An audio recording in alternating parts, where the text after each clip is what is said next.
This is a presentation on Cesar Chavez, labor activist, by Jose Andrade. Cesar Estrada Chavez, better known as just Cesar Chavez, is a labor activist who fought for the rights of farm workers. I chose to do a presentation on him because of his impact on my culture and on direct members of my family. Despite his notoriety, I did not know much about him and was very surprised to what I learned.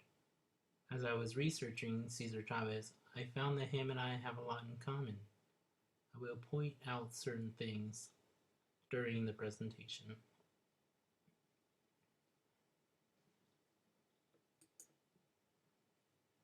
Cesar Chavez was a Mexican American born in Yuma, Arizona on March 31st, 1927. Cesar's father helped clear an 80-acre plot of land and was promised 40 of those acres. However, the owner of the land did not keep his end of the bargain. His father then took out a loan in order to buy a portion of that land, but ended up losing the homestead because he was unable to keep up with the interest rates of the loan he used.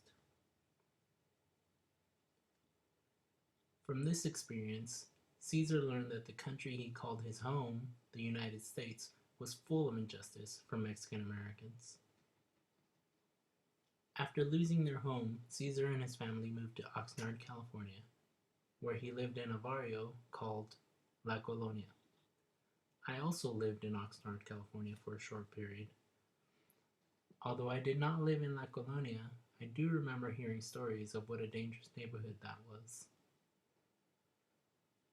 It was filled with gang members, but also filled with decent, hardworking farm laborers. In fact, in Oxnard, California, there is a neighborhood of homes called Villa Cesar Chavez in Oxnard, which provides quality housing for farm workers and their families for low prices. The excess amount is paid by the Department of Agriculture.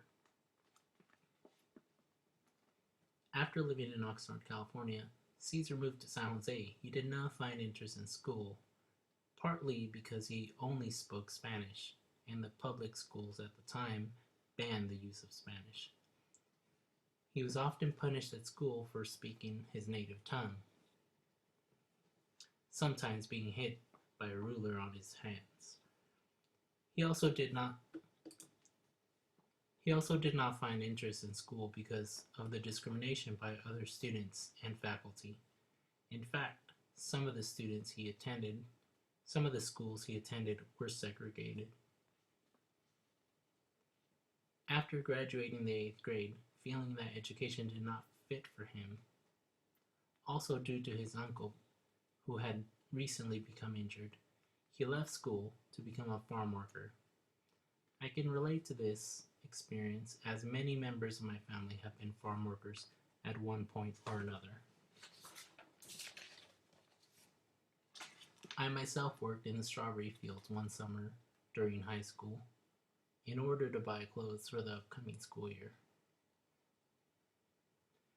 In 1946, Caesar joined the U.S. Navy at the age of 19. He was in the Navy for 2 years. I can relate to this as I was also in the Navy. I joined when I was 18 and I was in for 4 years. He returned to San Jose and married Helen Fabella, who was his girlfriend at the time. They settled down in Delano, California, and eventually had 8 children.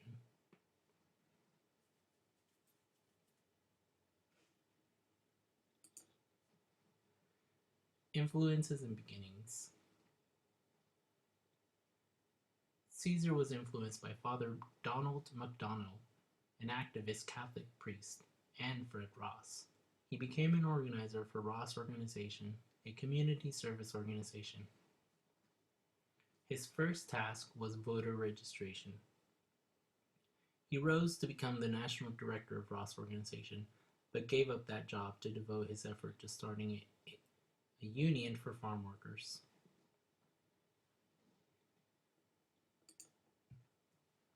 In 1963, he founded the National Farm Workers Association, which hit the main stage in 1965 when it joined a strike that involved Filipino farm workers in Delano. In 1966, his union merged with the AFL to become the United Farm Workers, or better known as the UFU. The UFU took on the symbol of a black eagle within a white circle on a red flag. The eagle has its wing edges squared in order to resemble an Aztec hieroglyph. Caesar himself stated, "A symbol is an important thing. This is why we chose an Aztec eagle. It gives pride. When people see it, they know it means dignity." Cesar Chavez focused on nonviolent protesting, which involved marches, fasting, and strikes. Cesar Chavez himself fasted many times in order to ensure that violence was not used. He fasted for 25 days in 1968 and for 36 days in 1988. One important point of Cesar Chavez's life was the march from Delano to Sacramento. The march was 340 miles long and brought national attention to the strike of the grape workers. Let's watch a short video about the march.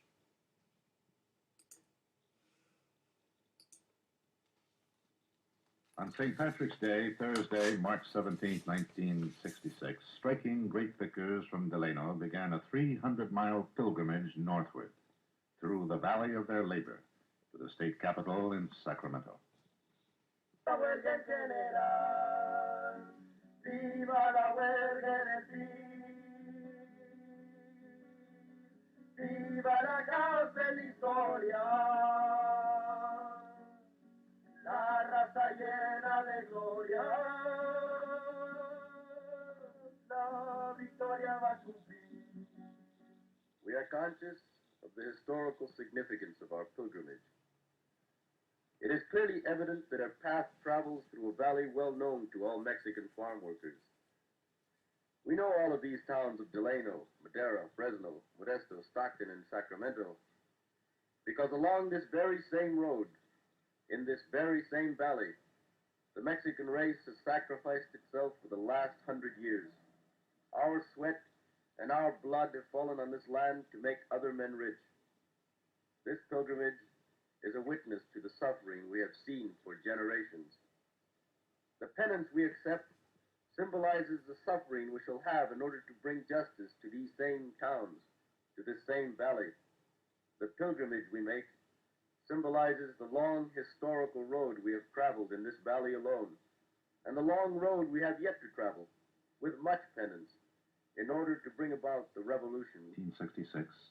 The strikers completed their 25-day, 300-mile trek to Sacramento. On a gray Easter Sunday, April 10, 1966, the strikers and their supporters, 10,000 strong, came swinging up the Capitol Mall to the steps of the state capitol building. It was beyond question the largest, the broadest, and the most significant public gathering on behalf of farm workers in California history.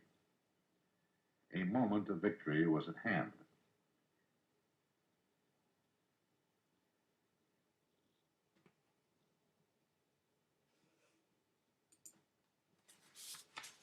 Opposition.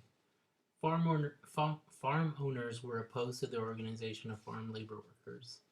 In some instances, farm owners would purposely spray workers with pesticides as retaliation for protests, strikes, and other forms of organization. Chavez also found opposition not only in farm owners but also in other unions. The Teamsters Union fought a 4-year struggle against the UFW until a jurisdictional agreement was reached in 1973.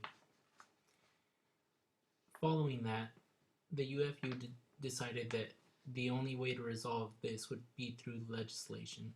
In 1975, the California Agricultural Labor Relations Act was passed. It promised the end of the exploitation of workers and the rights of organizing. However, the act was ineffective due to politicians who would undercut the law.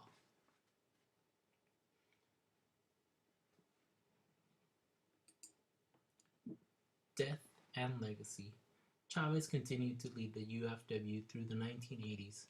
His unwavering efforts succeeded in raising the wages of farm workers improving working conditions in multiple states, but most importantly, it raised attention and respect for the workers of the American farms.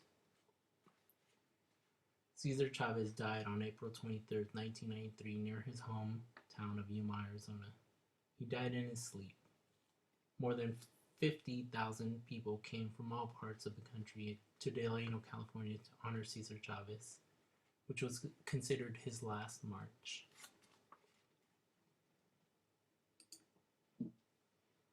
In doing research about Cesar Chavez, I have learned that the rights that our parents, grandparents, and ourselves have enjoyed have not simply been handed to us. They have been fought for aggressively by those who felt that change was needed. Cesar Chavez showed me that everyone can make a change. Anyone can start a movement. All it takes is passion and determination.